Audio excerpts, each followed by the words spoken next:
बढ़ जाती है, इसलिए अल्कोहल का भी सेवन नहीं करना चाहिए।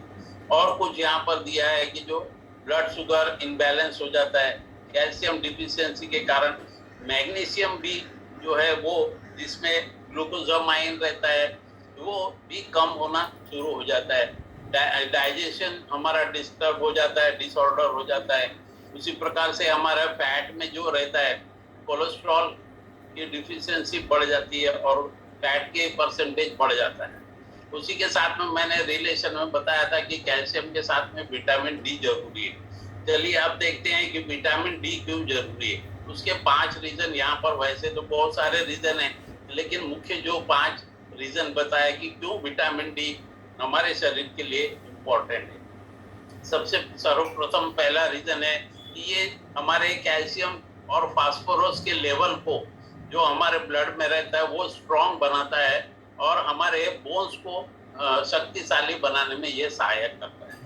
उसी प्रकार से हमारी जो इम्यूनिटी है उसको बढ़ाने के लिए भी विटामिन डी जो है हमारे को उपयोगिता होती है।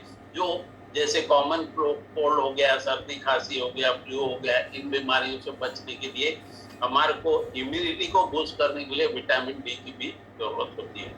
उसी प्रकार से विटामिन डी जो है ये एंटी इंफ्लेमेटरी है, जो हमारे लंग्स को हेल्दी बनाए रखता है।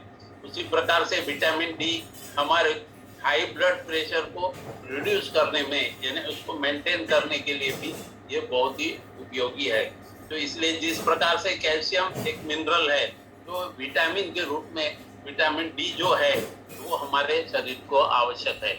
उसी प्रकार से ये हमारे जो किडनी फंक्शन को भी अच्छा बनाने में यह सक्षम होता है। विटामिन डी के क्या क्या फंक्शन है, तो ये प्रमोट करता है जो हमारे कैल्शियम के एब्जॉर्प्शन को, कहाँ से, हमारे स्मॉल इंटेस्टाइन से, क्योंकि फूड हम जब भी खाते हैं तो वो फूड डाइजेस्ट होने के लिए इंटेस्टाइन में जाता है, लार्ज और स्मॉल में। तो वहां से जो कैल्शियम का जो एब्जॉर्प्शन रहता है फूड में से, तो वो इसकी मदद से, विटामिन डी की मदद से हमारे बॉडी को मिलता है।